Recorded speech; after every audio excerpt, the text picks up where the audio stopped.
Students, whatever homework is given to you, you have to submit it on the very next day between 8 am to 1 pm to the given WhatsApp number, and it is compulsory to submit your homework as your attendance will be marked on the basis of your submission. Magnetic compass. Magnetic compass is a device used for navigation. Sailors, trekkers, and adventure enthusiasts use magnetic compass to find direction on the surface of the earth. The compass has a needle which is made up of a magnet. The needle can rotate freely and always points in the north-south direction. The outer case of a magnetic compass is made up of a non-magnetic material such as aluminium, brass, and plastic. If the outer case is made up of magnetic material, magnetic needle would stick to it and will not rotate freely. Magnetic compass जो है आपने देखा ही होगा, जो आपको picture में देख सकते हो। ये एक डिवाइस है नेविगेशन के लिए, मीन्स डायरेक्शन को ढूंढने के लिए। जो सेलर्स हैं, ट्रेकर्स हैं और एडवेंचर एंथुसिस्ट हैं, वो मैग्नेटिक कंपास का यूज़ करते हैं अर्थ सरफेस में डायरेक्शन को ढूंढने के लिए। अब ये जो कंपास है, इसकी जो नीडल है वो मैग्नेट की बनी हुई होती है, और जो नीडल है वो रोटेट करती है, फ्रीली रोटेट करती है और हमेशा नॉर्थ साउथ डायरेक्शन में ही रोटेट करती है। एंड द जो आउटर केस है मैग्नेटिक कंपास का, जो आउटर सरफेस है वो नॉन मैग्नेटिक का बना होता है, जैसे एल्यूमिनियम, ब्रास और प्लास्टिक का बना होता है। क्योंकि अगर आउटर केस उसका मैग्नेटिक मटेरियल का बना होगा तो मैग्नेटिक की जो नीडल है वह स्टिक हो जाती है, चिपक जाएगी और फिर वो रोटेट नहीं कर पाएगी, फ्रीली रोटेट नहीं कर पाएगी। तो आपने देखा होगा मैग्नेटिक कंपास में जो उसके जो नीडल है वो हमेशा नॉर्थ साउथ डायरेक्शन में ही रहती है। जब भी आप उसको फ्रीली रोटेट करेंगे और जब उसको देखेंगे, जब वह रुक जाती है तो हमेशा नॉर्थ साउथ डायरेक्शन में ही रहती है। Making artificial magnets. The process of converting a magnetic material into a magnet is called magnetisation. The magnets made artificially may be temporary or permanent in nature. Temporary magnets are the magnets that retain their magnetic properties for a short period of time. These materials behave like magnets only when they are under the influence of a strong magnet. Permanent magnets are the strong magnets that retain their magnetic property for a long time. ऐसा process जो magnetic material को convert करके एक magnet में change करता है तो उसे मैग्नेटाइजेशन कहा जाता है। मैग्नेट आर्टिफिशियल बना सकते हैं, टेम्परेरी और परमानेंट दोनों। टेम्परेरी मैग्नेट में मैग्नेटिक प्रॉपर्टी थोड़े समय के लिए होती है और वो थोड़े समय के लिए मैग्नेट जैसा बिहेव करता है, और परमानेंट मैग्नेट वह उसमें मैग्नेटिक प्रॉपर्टी लॉन्ग टाइम के लिए होती है, उसमें मैग्नेटिक स्ट्रॉन्ग होता है। Magnetisation by rubbing.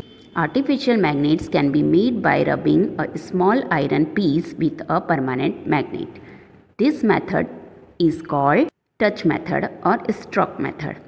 There are two different touch methods called the single touch method and the double touch method. अब हम एक आयरन पीस को आर्टिफिशियल मैग्नेट बना सकते हैं एक परमानेंट मैग्नेट को लेकर। उस मेथड को टच मेथड कहा जाता है या स्ट्रोक मेथड कहा जाता है। यह 2 टाइप के होते हैं, सिंगल टच मेथड और डबल टच मेथड। जैसे कि आप फिगर में देख सकते हो, एक आयरन बार है और मैग्नेट है।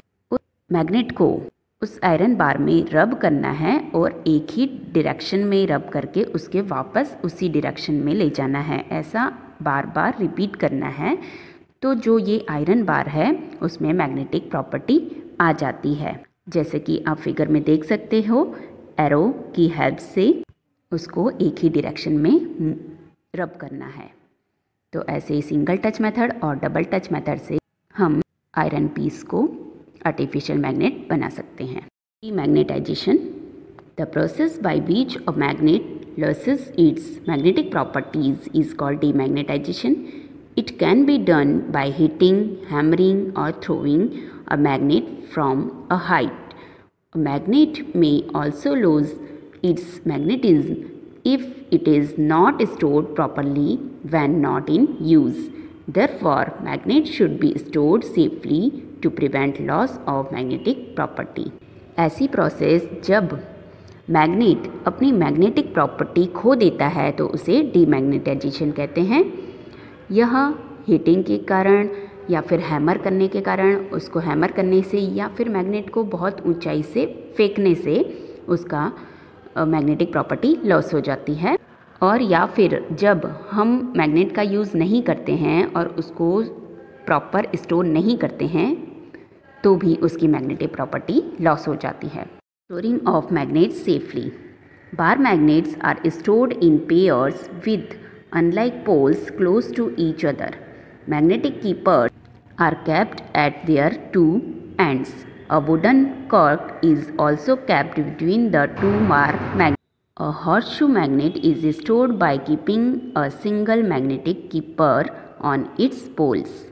बार मैग्नेट को स्टोर करने के लिए जो दोनों एंड्स हैं वहाँ पर आयरन पीस रखा जाता है, जैसे कि आप फिगर में देख सकते हो, और दो बार मैग्नेट के बीच में एक वुडन कॉर्क लकड़ी का पीस रखा जाता है।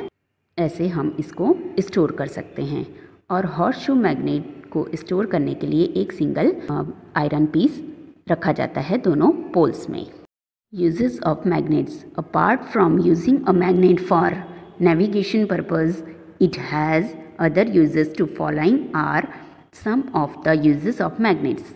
First, magnets are used in electronic devices such as radio, television, loudspeaker and microphones. Second, electric motors and power generator also have strong magnet inside them. Third, magnetic storage device such as hard disk also use magnet. Fourth, magnetic strips are used in ATM cards and credit cards to store information. Fifth, magnets are used in the doors of refrigerator and almirah. Sixth, magnets can be used to separate magnetic materials such as iron nails from scrap. Magnet का use navigation के लिए होता है, means direction ढूंढने के लिए भी होता है, और बहुत सारे यूजेस होते हैं जैसे इलेक्ट्रॉनिक डिवाइस में, रेडियो में, टेलीविज़न में, लाउड स्पीकर में, माइक्रोफोन्स में, इलेक्ट्रिक मोटर में, पावर जनरेटर में, इन सब चीज़ों में मैग्नेट का यूज़ होता है। हार्ड डिस्क में यूज़ होता है, एटीएम कार्ड में, जो क्रेडिट कार्ड होते हैं उसमें जो स्टोर होते हैं इन्फॉर्मेशन, उसमें मैग्नेटिक स्ट्रिप लगी हुई होती है, और रेफ्रिजरेटर के डोर्स में मैग्नेट लगा होता है, अलमारी में। और मैग्नेट्स मैग्नेटिक मटेरियल जैसे कि आयरन नेल्स को सेपरेट करने के लिए भी मैग्नेट का यूज़ कर सकते हैं।